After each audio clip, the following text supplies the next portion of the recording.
예, 1941년 12월 7일 미국 하와이의 진주만에 정박해 있던 미국 태평양 함대를 일본이 공습을 했습니다. 소위 진주만 공습이라 그렇게 이제 일컬어지고 있습니다.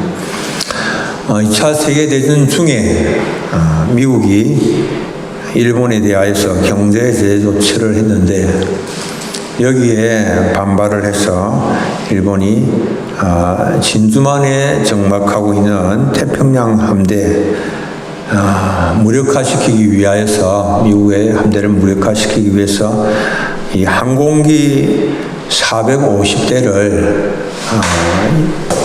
일본 항공모함 6척에다가 싣고 진주만 가까이 접근을 해서 공습을 했습니다.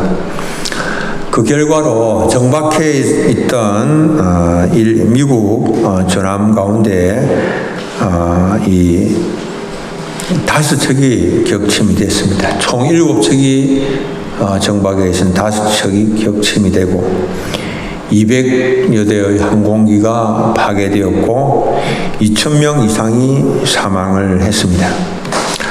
일본은 이 진주만 공습으로 인하여서 미군의 해군력을 격파를 할 수가 있었고 싱가포르, 필리핀, 인도네시아를 손쉽게 점령을 하게 됩니다. 미국 태평양 함대가 이렇게 맥없이 일본의 기습 공격에 떨어진 것이 이유가 있습니다. 어떤 이유인가 하면 연방수사국에서 FBI에서 정부 당국에 올리는 경고를 계속해서 무시한 겁니다. FBI가 진주만 근처를 배회하는 일본 어선들은 스파이선이다. 다 정보를 지금 정탐하려고 계속해서 일본 어선으로 가장을 해서 침투를 하고 있다. 경계를 해야 된다. 이런 보고를 올렸지만은 그냥 그 보고에 귀를 기울이지 아니하고 다 무시를 해버렸습니다. 또한 선교사로 갔던 이 월트 저드 박사가 일본이 지금 전쟁 준비에 광분을 하고 있다라고 하는 것, 그런 보고도 계속했지만 다 무시해버렸습니다. 선교사가 뭘 알겠어. 그냥 겉으로 보기 수박 그달기식이지 뭐가 심층적인 보도가 되겠어. 그렇게 하고 다 이제 무시를 해버린 겁니다.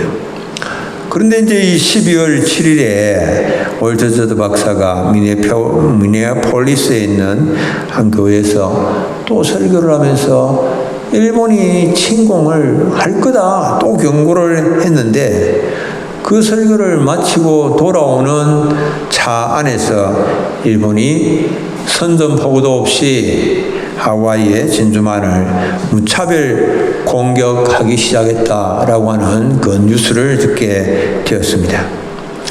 여러 번의 경고가 있지만은 그 경고를 다 무시해 버린 결과가 혹독하게 이제 나타나는 겁니다. 아주 냉혹한 결과가 나타납니다. 그런 결과를 보고서야 이 정부 당국이 정신을 차리기 시작을 했죠. 그러나 이미 때는 늦었습니다. 오늘 요한계시록은 계속해서 우리에게 경고를 줍니다. 오늘 또 새 천사를 통하여서 경고합니다. 심판을 경고합니다.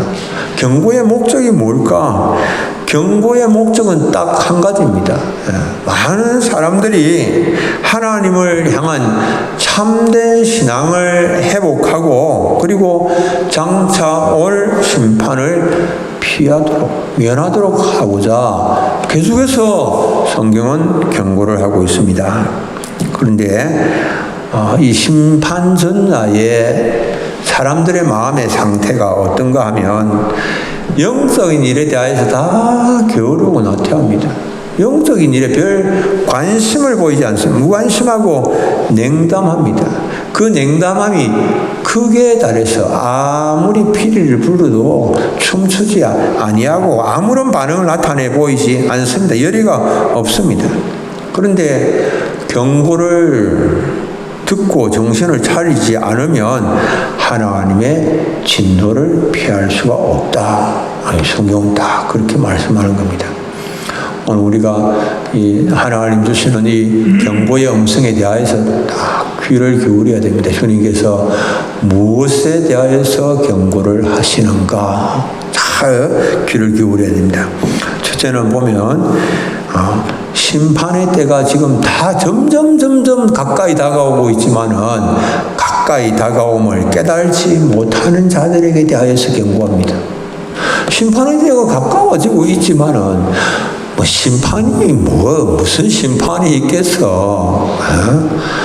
우리가 이렇게 잘 살고 행복하게 살다가 죽으면 되는 일이지. 풍요롭게 돈 많이 벌어서 잘 먹고 잘 살다가 죽으면 끝이지. 무슨 심판이 있겠어? 라고 생각하는 사람들, 그런 사람들이 있어요.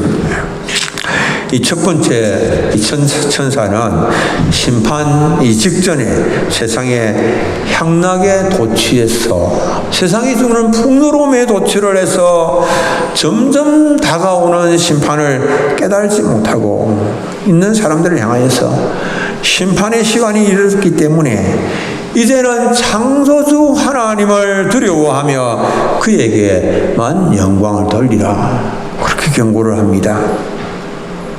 첫 번째 천사가 심판이 이르렀음을 경고하지요. 요한계시록 14장 7절 그가 큰 음성으로 이르되 하나님을 두려워하며 그에게 영광을 돌리라. 이는 그의 심판의 시간이 이르렀음이니, 심판의 시간이 이르렀다라고 하는 겁니다. 하늘과 땅과 바다와 물들의 근원을 만드신 이를 경배하라. 여러분들이 이 사람들이 똑똑한 것처럼 보이지만은 실제적으로는 얼마나 무디고 어리석은 자들인가 성경은 계속해서 보여줍니다. 노아의 때 보십시오. 노아의 때 그 장기간 동안 노아가 방주를 제작을 하고 그들에게 하나님의 심판이 이른다라고 하는 것을 그들에게 계속 경고를 했지만, 물심판을 경고를 했지만은 사람들은 마지막 순간까지 먹고 마시고 장가들고 시집가는 일에 빠져 있다가 마지막에 그냥 다 어떻게 됐습니까? 홍수로 다 멸망하고 말았습니다. 얼마든지 기회가 주어졌지만은 그들은 심판의 시간이 이르렀음을 알지를 못하였습니다.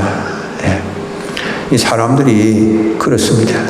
쾌락에 빠져서, 세상에 빠져서, 세상 풍요에 빠져서 그래서 심판의 순간을 깨달지 못하고 그렇게 살아가는 사람들, 후회하지 아니하도록, 핑계하지 아니하도록 첫 번째 천사는 공중에 날아다니면서 경고를 바라고 있습니다. 공중에, 왜 공중을 날아다니면서? 모든 사람들이 다 볼 수 있도록, 다 들을 수 있도록, 듣지 못하였다고 핑계하지 못하도록 공중을 날면서 작은 소리로 속삭이는 것이 아니라 쩡쩡 울리도록 큰 소리로 모든 사람들 다 들을 수 있도록 하나님을 두려워하며 그에게만 영광을 돌리라고 외치고 있는 것입니다. 첫 번째 천사가 공중을 날면서 시급한 메시지를 전한 것은 최후의 경고를 전하기 위함입니다. 최후의 경고입니다. 이 최후의 경고를 듣는 사람들은 결단을 해야 됩니다. 여러분들, 오늘 우리가 최후의 경고를 듣습니다. 최후의 경고를 들었음에도 불구하고 또 지체하면 안 됩니다. 지체할 시간이 없습니다. 들려지는 말씀에 따라서 적극적으로 나의 모습을 돌아보면서 버릴 것 버리고 회개할 것을 회개하고 온전한 믿음으로 하나님을 경배하는 자리로 나가야 되는 겁니다. 여러분들, 우리가 예배만 그냥 한다고 나는 늘 예배하는 자다. 여러분들 온전한 예배자가 되셔야 됩니다. 하나님께서 받으실 만한 예배를 드려야 됩니다. 우리가 정한 마음으로 하나님 앞에 우리가 우리 자신을 산 제물로 드리는 예배를 해야만 하는 겁니다. 세상의 성공과 쾌락의 눈물로서 짐승의 표를 받고 우상 숭배한 거 회개해야 됩니다. 여러분들 세상에 들어와서 세상과 어울려서 그 안에 그 좋은 것들 그 마음 빼앗기고 살아가는 거 우상을 버리고 바로 서야 됩니다. 짐승의 우상을 섬기는 자들에게는 하나님의 진노의 잔에 대한 경고가 있습니다. 여러분들 그러나 회개하는 사람들에게는 이 진노의 잔에 대한 경고가 복음이 되는 거죠. 우상 숭배하지 아니하는 사람들에게는 이 하나님의 심판이 있다라고 하는 이 사실이 복음이지요. 왜냐하면 그 심판 후에는 그 심판을 통하여서 하나님의 백성들에게 완전한 구원이 주어지기 때문에 하나님의 백성들이 영원한 상태로 들어갈 것이기 때문에 그것은 복음이 되는 겁니다. 잠깐 후에 있을 하나님의 심판의 경고에 귀를 기울임으로 회개의 열매를 맺는 우리 성도님들 다 되시길 바랍니다.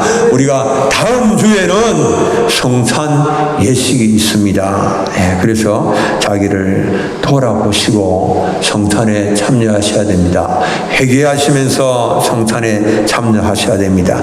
자기를 돌아보지도 아니하고 회개하지도 아니하고 예수 그리스도의 십자가의 보혈의 긍휼과 자비를 구하는 그런 마음도 없이 성찬에 참여한다면 그렇게 하는 것은 그리스도의 몸을 생각하지 않는 그것은 자신의 죄를 먹고 마시는 일이다. 성경은 그렇게 말씀하십니다.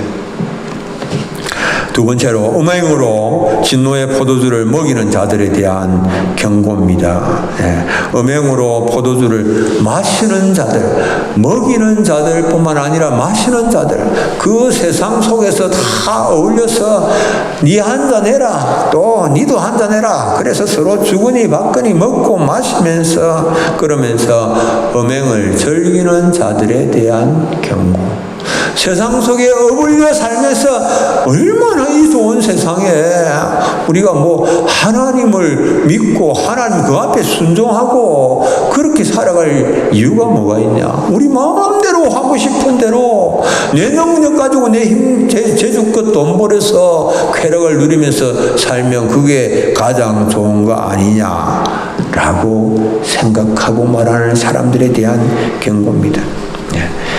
8절 무너졌도다 무너졌도다 큰 성 바벨론이야 모든 나라에게 그의 음행으로 말미암아 진노의 포도주를 먹이던 자로다. 바벨론, 큰 성 바벨론.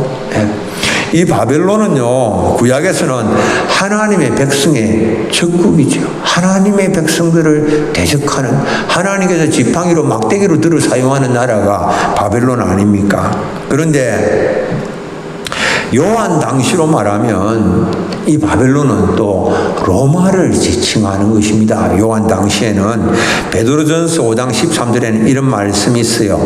택하심을 함께 받은 바벨론에 있는 교회가 너희에게 무난하고 내 아들 마가도 그리하느니라.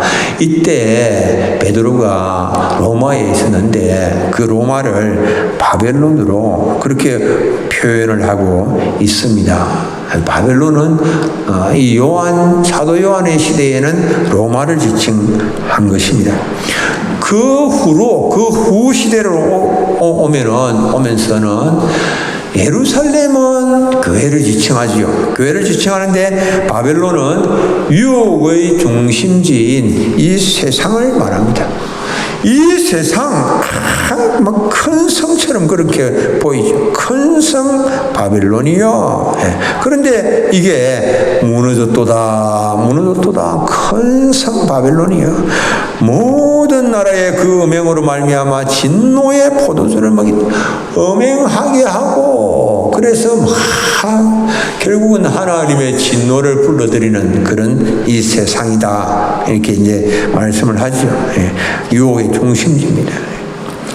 이 큰 성, 바벨론의 큰 성이라고 하는 수식어를 붙인 것은 모든 나라들을 다 음행하고 그리고 진노의 포도주를 마시게 한 일에 이 바벨론이 공이 지대하다라고 하는 것을 말하죠.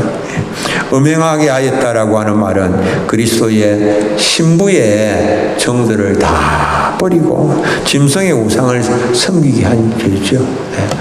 그리스도에 대한 충성 다 버리고 그냥 짐승 앞에 가서 무릎 꿇고 사탄의 참두체제 바다 짐승 앞에 무릎 꿇고 우상을 섬기게 한 죄, 하나님께 대한 믿음을 저버리게 된 것, 그리고 쾌락의 포도주를 위하여서 믿음을 저버리는 이 모든 것에 대하여서 이제 심판을 말씀을 합니다.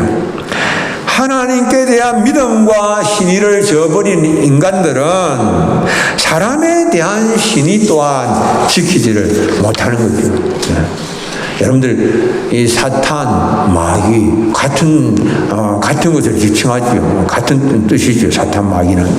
그런데 그 졸개가 졸개는 귀신이죠. 사탄, 마귀의 졸개는 귀신인데 이 마귀는, 사탄은 이 귀신들을 시켜서 사람들로 하여금 죄를 짓게 만들고 우상 숭배를 하도록 하는 겁니다. 사람들로 하여금 서로 의심하고 그리고 방종에 빠뜨려서 타락하게 만들죠. 심지어는 부부의 언약을 맺은 자들도 사탄의 농간에 쉽게 무너집니다. 그래서 막 서로 불륜을 하고 막 다투고 그러다가 이혼을 하게 되는 일들이 막 일어나죠. 통계청 이 보고에 따르면은 우리나라 혼인한 부부의 2상 중에 1쌍이 이혼한다. 여러분들 엄청나지요. 이 통계청 이게 보고인데 혼인 2쌍이 10쌍이 혼인하면 5쌍이 이혼을 하는 거예요.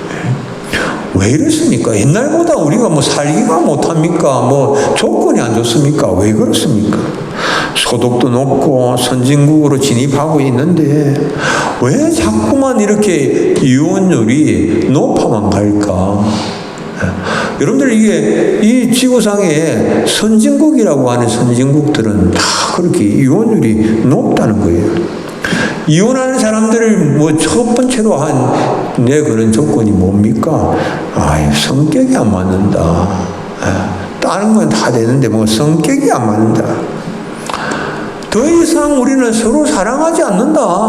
서로 사랑하지 않는데 같이 살 이유가 뭐가 있냐. 온갖 핑계를 다 대면서 이혼을 합니다. 여러분들 그런 핑계들은 우리가 생각하는 겉으로 되는 핑계이지만은 그러나 마귀의 농간입니다.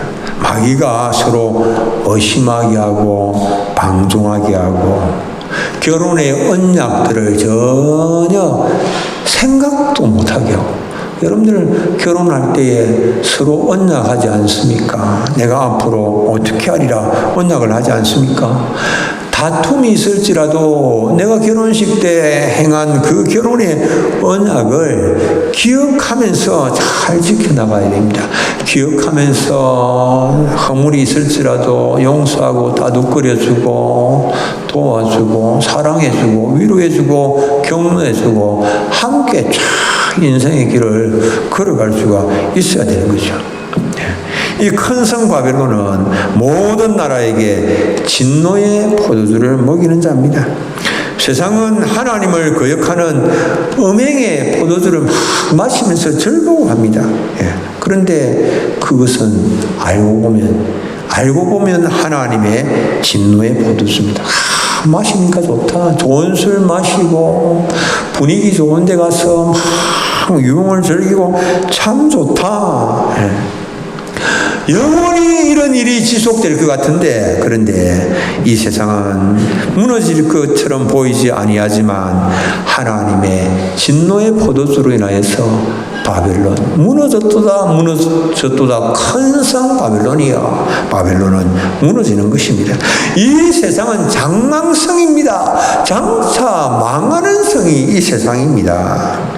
아직 무너지지 아니하였음에도 불구하고 성경은 무너졌도다 다 과거로 표현을 하고 있습니다. 분명하게 확실하게 무너진 것에 대한 강조입니다. 이미 무너진 것과 동일한 겁니다.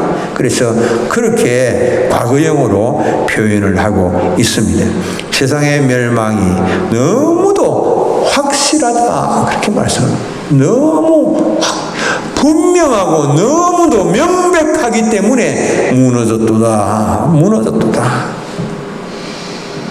본래 인간은 하나님을 의지하고 하나님을 섬기면서 살도록 창조가 되었습니다. 그러나 그 창조의 목적을 다 던져버리고 타락한 인간들은 하나님을 영화롭게 하지도 아니하고 하나님 앞에서 불순종하고 거역하면서 살아갑니다.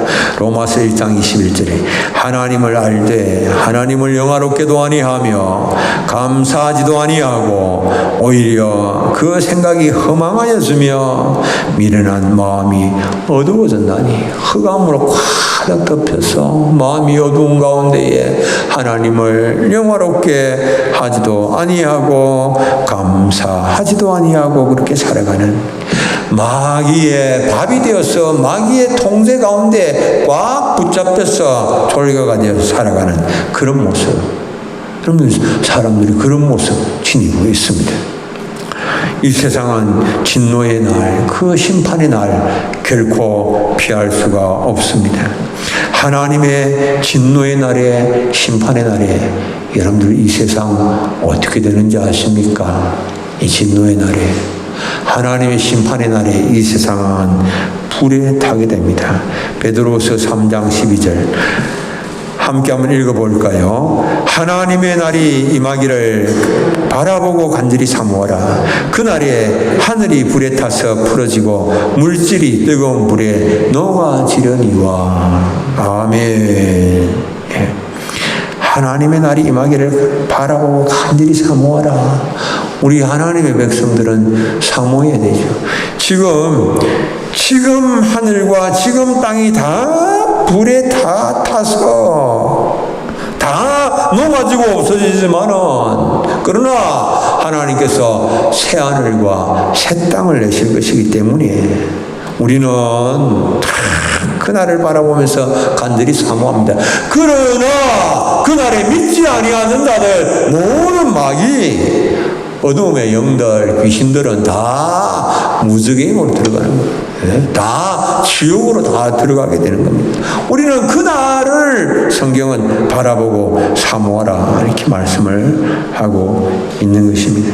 사랑하는 우리 교우님들, 우리에게 막 음행을 막 절기도록 만들면서, 그러면서 우리가 이런 걸 줄게, 하나님 거역하고 우리를 따라라 라고 말하는 자들에게 대하여서 너희를 위하여서는 지옥이 준비되어 있다. 무저갱이 준비되어 있다. 이 지옥으로 들어가라, 더러운 것들아. 우리는 하나님을 예배하며 또한 이웃을 사랑하며 하나님의 자녀로 살아갈 것이다. 그렇게 담대하게 외칠 수 있는 우리 교우님들 되시기를 바랍니다. 세 번째로는 짐승과 그의 우상에게 경배하는 자들에 대한 경고입니다. 짐승과 그 우상에게 경배하는 자들. 셋째 천사가 짐승과 그의 우상에게 경배하고 이마에나 손에 표를 받으면 진노의 포도주를 피할 수 없다 경고합니다. 우상 숭배한 자들은 밤낮 쉼을 얻지 못하고 불과 유황의 진노 가운데 처하게 됩니다. 우상 숭배하는 자들이 지옥불에 떨어진다라고 하는 말입니다. 사탄의 삼두 체제는 오른손이나 이마에 짐승의 표를 받지 아니하고 짐승의 우상에게 절하지 아니하는 자들에게는 매매도 하지 못하게 하고 마침내 그들을 다 죽여버립니다. 죽음으로 몰고 갑니다. 무섭고 두려운 그런 일입니다. 그런데 우리가 땅에서 겪게 될 이 어려움 때문에 짐승을 따라서 우상을 섬기면서 살기로 그렇게 선택을 하고 나아간다면 어떤 일이 일어날 것인가? 그때는 그것과는, 이 땅에서 겪는 것과는 비교조차 할 수 없는 어마무시한 그런 치명적인 대가를 치르지 않을 수가 없다, 이렇게 말씀하는 겁니다. 그때 치러야 할 대가는 엄청난 겁니다. 우리의 구원을 위하여서 십자가에서 보배로운 피를 흘리시고 죽으셨다가 부활하신 어린 양 예수 그리스도 앞에서 배교와 우상 숭배의 죄악을 행하면 여러분들 그 주님 앞에서 행한 거 다 드러납니다. 우리가 우상 숭배한 죄야. 세상이 좋아서 세상의 성공을 위하여서 그 앞에 무릎 꿇은 그 모든 것, 하나님을 향한 올바른 그런 예배자의 자세를 버리고 산 것, 그것 다 드러나게 된다 말씀을 합니다. 히브리서 4장 13절, 지으신 것이 하나도 그 앞에 나타나지 않음이었고 우리의 결산을 받으실 이의 눈앞에 만물이 벌거벗은 것 같이 드러나느니라. 저와 여러분들, 우리가 행한 모든 생각들, 행한 일들 다 주님 앞에서 벌거벗은 것처럼 다 드러난다, 이렇게 말씀합니다. 요한 당시의 성도들은 신앙 때문에 극심한 핍박을 받았습니다. 너무너무 고통스럽습니다. 그래서 많은 사람들이 신앙을 포기하고 배교를 했습니다. 배신을 하고 우상 앞에 가서 절을 했습니다. 많은 사람들이 그렇게 했는데, 그런데 여러분들, 그것은 장차 하나님의 진노로 인하여서 불과 유황으로 고난을 당하며 밤낮 쉬지 못하는 것과 비교해보면 아무것도 아니에요. 그걸 얼마든지 이겨낼 수 있는 거예요. 이 땅에서 신앙생활하는데 힘든 일이 있고 어려운 일이 있다 할지라도, 장애물이 있다 할지라도 그건 실제로는 우리가 장차 받아 누리게 될 영광과 비교해보면 아무것도 아니다라고 하는 사실이죠. 그래서 사도 바울이 말합니다. 장차 우리가 누리게 될 영광과 비교해보면 현재의 고난은 세 발의 피다, 조족지혈이다라고 하는, 아무것도 아니다는 거예요. 이거는 지금 뭐 힘들다 어렵다 하지만 그건 아무것도 아니다는 거예요. 로마서 8장 18절 우리 함께 한번 읽어보겠습니다. 생각하건대 현재의 고난은 장차 우리에게 나타날 영광과 비교할 수 없느니라. 아멘. 예. 이 생각해보면, 생각하건대 이렇게 말하죠. 예. 생각해보면, 숙고해보면, 하나님의 말씀을 듣고 잘 말씀을 연구해보고 깊이 묵상을 해보고 생각을 해보면, 컨시더, 생각을 해보면 현재 고난 이거 아무것도 아니다. 장차 우리가 얼마나 엄청난 영광을 누릴 것인지. 그러니까 우리가 신앙생활을 잘하기 위해서는 자꾸 힘들다, 어렵다, 고통스럽다 이런 생각들을 바꿔야 됩니다. 자꾸 힘든 거 자꾸 생각하는 이런 생각들을 바꿔야 됩니다. 이건 아무것도 아니다. 우리의 생각이 자꾸 성경적인 생각으로 바뀌어지도록. 그래서 장차 누리게 될 어마무시한 그 영광, 여러분들 안 보이면 하나님, 이 성경에서 약속하고 있는 이 장사, 우리가 누리게 될 이 엄청난 영광을 저의 눈을 열어서, 영의 눈을 열어서 보게 해 주십시오. 그리고 깨닫게 해 주십시오. 믿게 해 주십시오. 그리고 그 영광을 바라보면서 어려움이 있다 할지라도 잘 이겨나가고 끝까지 믿음으로 승리하는 삶을 살게 해 주십시오. 이렇게 해야지. 보이지 않는다고 해서 아이고 나는 안 보이니까 무슨 말인지 모르겠으니까 나는 막 일단 내 생각대로 할란다. 안 됩니다. 자기 생각대로 하면 망하는 길입니다. 자기 생각대로 하면 이 마귀의 밥이 되는 거예요. 마귀의 종로를 하게 되는 겁니다. 우리는 깊이 생각해야 됩니다. 하나님의 말씀으로. 20세기 중국의 교회 지도자였던 워츠만리가 어려서 굉장히 병약했습니다. 의사가 워츠만리를 진단을 하고 청년 시절을 넘기기가 어렵다. 그렇게 말할 정도였습니다. 그런데 워츠만리가 어려서부터 믿음이 깊었기 때문에 이 건강의 문제를 가지고 고민을 하면서 하나님 앞에 기도를 했습니다. 계속해서 기도했는데 기도할 때마다 하나님께서 주시는 응답은 하나. 고린도후서 12장 9절에 내 은혜가 네게 족하도다. 이는 내 능력이 약한 데서 온전하여짐이라. 약한 데서 하나님의 능력이 나타난다. 그래서 네가 하는 게 아니고 내가 하는 것이고 내 은혜는 너에게 족하다. 이렇게 하나님께서 그 말씀으로 응답을 주시는데 워츠만리는 너무 몸이 아프니까 좀 섭섭해요. 하나님 섭섭합니다. 그래서 몸이 아플 때마다 눈물을 지으면서 울었습니다. 그런데 어느 날 이제 꿈을 꿉니다. 꿈을 꾸는데 꿈속에서 배를 타고 양자강을 거슬러 올라가는데 그 앞에 큰 바위가 가로막고 있습니다. 배가 그 바위 때문에 더 이상 나가지를 못합니다. 하나님께 부르짖었습니다. 하나님, 이 바위가 저의 앞길을 가로막고 있습니다.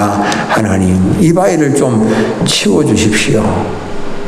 근데 그때 하나님께서 물으십니다. 얘야, 내가 너를 위해서 이 바위를 치워주는 것이 좋겠느냐? 그렇지 않으면 강물이 불어나서 너로 하여금 이 바위 위로 지나갈 수 있도록 해주는 것이 좋겠느냐? 곰곰이 생각해서 대답해봐라 하는 꿈에 이렇게 환상 중에 그런 음성을 들은 거예요. 곰곰이 생각해서 대답을 해라. 그래서 여러분들 잘 생각해야 됩니다. 생각하는 게 중요합니다. 생각해서 기도해야 됩니다. 기도할 때도 아무런 생각 없이 자꾸 기도합니다. 내 원하는 대로만 자꾸 기도합니다. 여러분들 기도할 때도 생각해서 기도해야 됩니다. 어린아이처럼 우리가 아직까지 성숙하지 못한데 면도칼을 주십시오. 하나님께 이렇게 기도하면 되겠습니까? 면도칼을 가지고 상하죠, 아이들이. 그런 거 기도하면 안 되겠죠.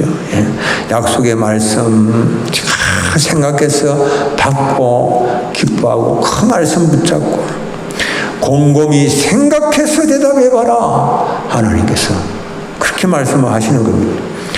워츠만리가 곰곰이 생각을 해봤습니다.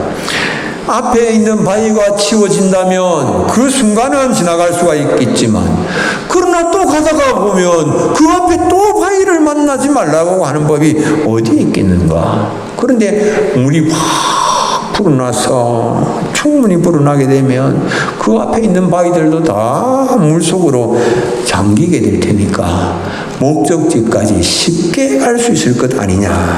그래서 하나님께 이렇게 대답을 합니다. 하나님, 강물이 불어나서 제가 바위 위를 지나갈 수 있도록 해주시면 더 좋겠습니다.